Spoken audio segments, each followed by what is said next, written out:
सुशांत सिंह राजपूत के केस में एक और बड़ी अपडेट आ गई है। जी हाँ, किससे हाल ही में पूछताछ हो रही है ये मैं आपको बताती हूँ। Hello guys, welcome to Movies Adda. मैं हूँ ज्योति नाहक। सुशांत सिंह राजपूत के केस में अब जो रीसेंट इंटेरोगेशन किया जाने वाला है वो है रेशमा शेट्टी। रेशमा शेट्टी कौन है? मैं आपको बता दूं कि रेशमा शेट्टी हैं सलमान खान की एक्स मैनेजर। जी हाँ, सलमान खान के एक्स मैनेजर से पूछताछ की गई है। तकरीबन 5 घंटे तक उन्हें इंटेरोगेट किया गया है, उनसे सवाल जवाब किए गए हैं। सलमान और सुशांत के रिलेशनशिप को लेकर उनसे सवाल जवाब किए गए हैं, इन चीज़ों को लेकर कि क्या कभी भी किसी भी तरह का इन्वॉल्वमेंट था सलमान का और सुशांत का, और तमाम सवाल पूछे गए हैं उनसे कि प्रोफेशनल राइवलरी क्या कुछ थी। साथ ही साथ ये भी पूछा जा रहा है कि क्या क्या लिंक्स थे फिल्मों के, कि कोई ऐसी फिल्म थी जहां पर सुशांत थे और फिर वो हटा दिए गए। इस तरह के तमाम जितने भी सवाल हैं ये सब मुंबई पुलिस पूछ रही है रेशमा शेट्टी से। जी हाँ, रेशमा शेट्टी ने काफ़ी लंबे अरसे तक सलमान खान को मैनेज किया है, सलमान खान की मैनेजर रही हैं। और मैं बता दूं सिर्फ सलमान नहीं बल्कि कई ए लिस्टर्स हैं बॉलीवुड के जिनको रेशमा शेट्टी मैनेज करती आई हैं और अभी भी कर रही हैं। सो कहीं ना कहीं उनसे सवाल जवाब किया जाना एक इंपॉर्टेंट पहलू हो सकता है। बहुत सारी इंफॉर्मेशन शायद निकल कर आ सकती हैं। आप लोग लेकिन जुड़े रहिए हमारे चैनल मूवीज अड्डा के साथ और बताइए कॉमेंट सेक्शन में कि और क्या क्या इंफॉर्मेशन है जो आपको चाहिए। दिस इज ज्योति नाहक साइनिंग ऑफ।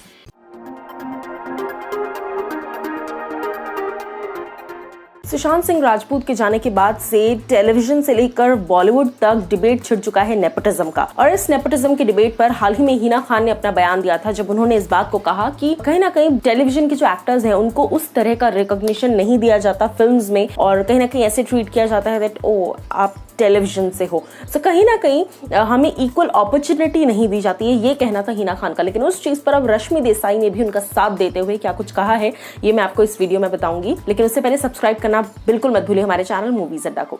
अगर बात की जाए रश्मि देसाई की, तो हाल ही में एक लीडिंग डेली से बात करते वक्त उनसे भी ये सवाल पूछा गया कि हिना ने इस तरीके से कहा और आप क्या कुछ कहना चाहेंगे, आप इतने समय से इंडस्ट्री में है। उस चीज को लेकर रश्मि देसाई का कहना था कि ये बात बिल्कुल सच है और बहुत बार हमारे साथ इस तरीके से भेदभाव होता है और डिजाइनर्स हमें, काफी बड़े बड़े डिजाइनर्स हमें कपड़े नहीं देते हैं, ये कहते हैं कि आप टेलीविजन से हो।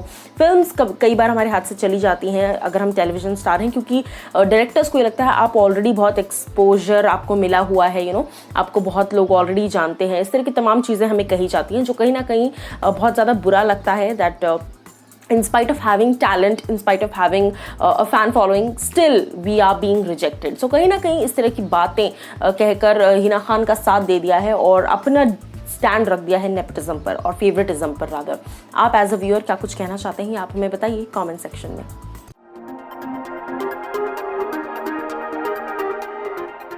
सुशांत सिंह राजपूत के चले जाने से नेपोटिज्म का ये जो डिबेट है ये शुरू हो चुका है और इस बार थमने का नाम नहीं ले रहा। जी हाँ, कहीं ना कहीं सुशांत का चले जाना एक वेकअप कॉल बन चुका है इंडस्ट्री में हर किसी के लिए। ऐसे में हाल ही में ट्विटर पर वॉर चल रही है टीम कंगना रनौत और पूजा भट्ट के बीच में। मैं आपको बता दूं कुछ ही वक्त पहले मैंने आपको बताया था कि किस तरीके से पहले पूजा भट्ट ने एक ट्वीट किया कंगना के अगेंस्ट, फिर कंगना ने वापस एक ट्वीट किया कि ट्रीटेड मोर रिस्पेक्टफुली और वगैरह वगैरह। फिर पूजा ने कहा कि कंगना को भी हमने ही लॉन्च किया, Vishesh films have launched this and that।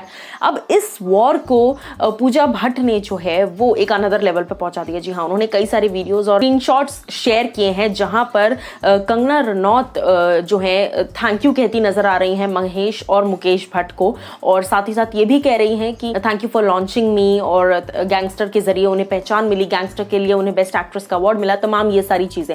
अब ऐसे में इस पोस्ट पर कंगना रनौत ने वापस रिएक्ट किया। उन्होंने कहा कि Pooja ji, Kangana was always thankful for Mahesh Bhatt to launch her, but she expected कि लॉन्च करने के साथ साथ शायद थोड़ा और ज़्यादा रिस्पेक्टफुली उसके साथ बिहेव किया जाता, और कहीं ना कहीं रिस्पेक्टफुली बिहेव करने के साथ साथ Kangana is also very proud of the fact कि इस मेल डोमिनेटिंग इंडस्ट्री में कहीं ना कहीं उन्होंने अपने आप को सक्सीड कर लिया है, अपनी एक अलग जगह बना ली है। मैं बता दूं आपको कि पूजा भट्ट ने जब ये ट्वीट किया है तो कहीं ना कहीं लोग कंगना पर भी सवाल खड़े कर रहे हैं कि क्या कंगना दोगली है, क्या कंगना नेपोटिज्म को लेकर रिमार्क्स कुछ और दे रही हैं और खुद भी कहीं ना कहीं नेपोटिज्म का एक पार्ट है।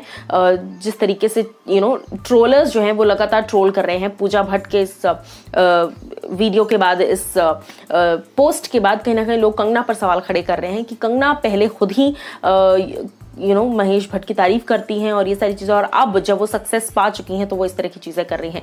तो ये जो एक वॉर शुरू हुई है ये थमने का नाम नहीं ले रही। आप एज अ व्यूअर किसकी साइड हैं और क्या कुछ आपकी व्यूज़ हैं ये आप हमें बताइए कमेंट सेक्शन में।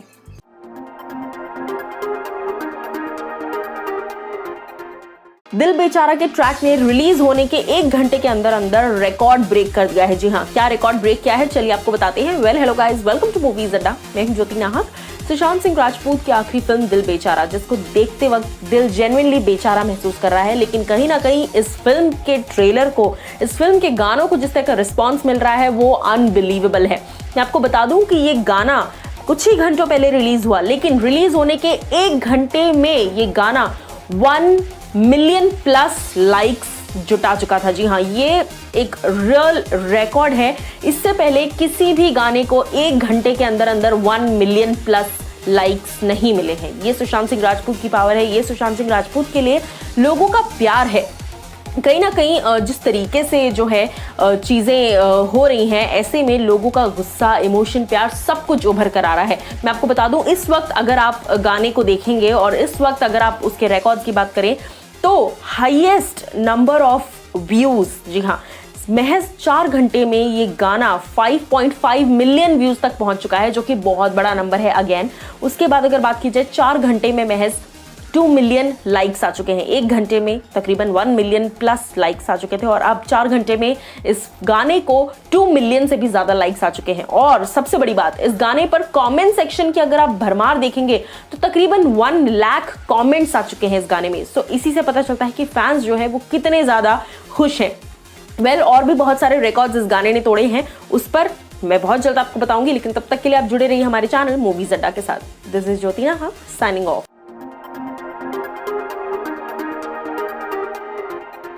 सुशांत सिंह राजपूत के मर्डर में हाथ हो सकता है दाऊद इब्राहिम का। जी हाँ, इस तरह का एक बड़ा बोल्ड स्टेटमेंट दे दिया है एक्स रॉ ऑफिसर एनके सूद ने। क्या है ये पूरी कहानी और क्या कुछ कहा है, चलिए आपको ये आर्टिकल भी दिखाते हैं और बताती भी हूँ। Well hello guys, welcome to Movies Adda. मैं हूँ ज्योति नाहक। सुशांत सिंह राजपूत का इस तरीके से चले जाना बहुत सारे सवाल खड़े करके गया है। ऐसे में एक्स रॉ ऑफिसर ने कहीं ना कहीं ये दावा किया है कि सुशांत सिंह राजपूत ने सुसाइड नहीं बल्कि it was a pre planned murder, जो कि बहुत टाइम से चल रहा था। जी हाँ, साथ ही साथ उन्होंने ये भी कहा कि बहुत सारे पहलू हैं जिन पर नजर डालना जरूरी है। बात की जाए अगर सुशांत के नंबर चेंज करने की, इस तरह का कहना है कि बहुत टाइम से सुशांत को अंडरवर्ल्ड से यानी कि दाऊद इब्राहिम के जरिए कॉल्स आ रहे थे, जिस वजह से थ्रेटनिंग कॉल्स आ रहे थे, जिस वजह से बार बार उन्हें अपना नंबर चेंज करने की जरूरत पड़ रही थी। मैं आपको बता दूं कि ये भी कहा गया है कि दाऊद भले ही आउट ऑफ इंडिया हैं, इंडिया में नहीं रहते, लेकिन फिर भी मुंबई में उनके बहुत सारे ऐसे सेल्स हैं जो एक्टिव हैं और जो कहीं ना कहीं कनेक्शन बनाकर रखे हुए हैं और वो अपना काम लगातार मुंबई में करते रहते हैं। इसके साथ साथ मैं आपको बता दूं कि अंडरवर्ल्ड और बॉलीवुड का कनेक्शन अभी से नहीं बल्कि 90s से या उससे पहले से चलता आ रहा है, जिस पर अभी तक रोक नहीं लगी है।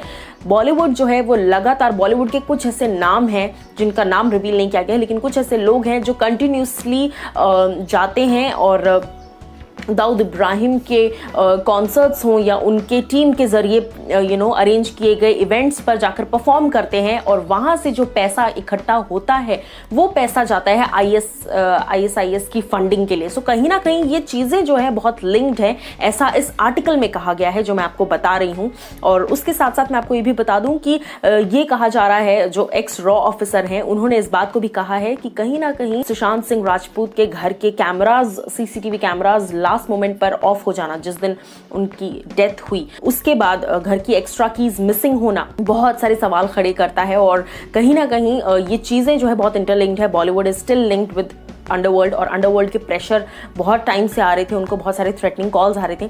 उसके साथ साथ उन्होंने एक और सवाल खड़ा किया है संदीप सिंह पर। जी हाँ, उन्होंने इस बात को कहा है लिटरली कि नौकर जो है भले ही उन्हें सब कुछ पता था कि क्या कुछ होने वाला है या क्या हो रहा है, लेकिन Sandeep Singh was the person जो कंटिन्यूसली इस चीज से लिंक्ड थे। और संदीप सिंह वो इंसान थे जो सुशांत के काफी करीब थे और सुशांत की हर गतिविधि का, हर एक्टिविटी की इंफॉर्मेशन अगर कोई बाहर तक पहुंचा रहा था तो वो संदीप सिंह थे। उसके साथ साथ उन्होंने ये भी कहा कि संदीप सिंह बहुत सारे सवालों के घेरे में है इस वक्त और कहीं ना कहीं इस पूरे प्लान मर्डर में संदीप सिंह ने बहुत जबरदस्त तरीके से बिट्रे किया है सुशांत सिंह राजपूत को। उसके अलावा रिया चक्रवर्ती पर भी कई सवाल खड़े किए गए हैं कि महेश भट्ट के कहने पर क्यों रिया चक्रवर्ती इस कठिन सिचुएशन में, जबकि वो जानती थी कि सुशांत सिंह राजपूत किन चीजों से गुजर रहे हैं, क्यों ऐसी सिचुएशन में रिया चक्रवर्ती उनको छोड़कर चली गई।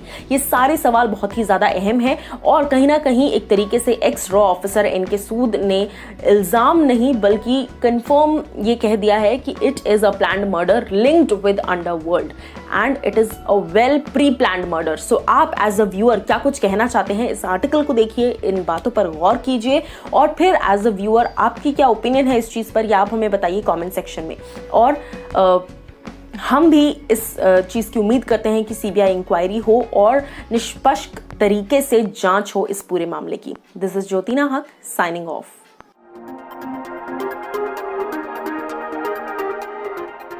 सुशांत सिंह राजपूत के जाने के बाद से टेलीविजन से लेकर बॉलीवुड तक डिबेट छिड़ चुका है नेपोटिज्म का। और इस नेपोटिज्म के डिबेट पर हाल ही में हिना खान ने अपना बयान दिया था, जब उन्होंने इस बात को कहा कि कहीं ना कहीं टेलीविजन के जो एक्टर्स हैं उनको उस तरह का रिकॉग्निशन नहीं दिया जाता फिल्म्स में और कहीं ना कहीं ऐसे ट्रीट किया जाता है दैट ओ आप टेलीविजन से हो। सो कहीं ना कहीं हमें इक्वल अपॉर्चुनिटी नहीं दी जाती है, ये कहना था हिना खान का। लेकिन उस चीज पर अब रश्मि देसाई ने भी उनका साथ देते हुए क्या कुछ कहा है ये मैं आपको इस वीडियो में बताऊंगी। लेकिन उससे पहले सब्सक्राइब करना बिल्कुल मत भूलिए हमारे चैनल मूवीज अड्डा को।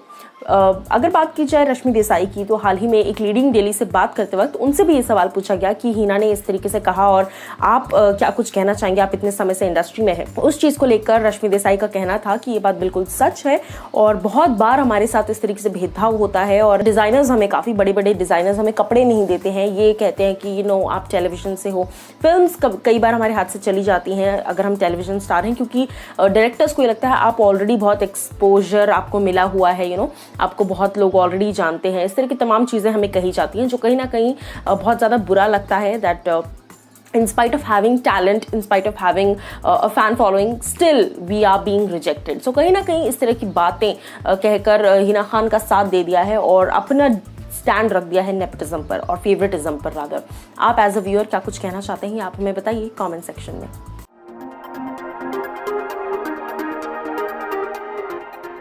बॉलीवुड के कई बड़े सितारे जो हैं वो चाइनीज फोन्स के ब्रांड एम्बेसडर है, चाहे बात की जाए ओप्पो की, वीवो की, एमआई की, रियलमी, ये सभी ब्रांड्स जो हैं कहीं ना कहीं चाइना के हैं। अब ऐसे में बात की जाए कार्तिक आर्यन की, तो हाल ही में उन्होंने एक बहुत बड़ी डील को नो कर दिया है। जी हाँ, कौन सी डील है ये मैं आपको बताती हूँ इस वीडियो में। Well hello guys, welcome to Movies Adda. मैं हूँ ज्योति नाहक।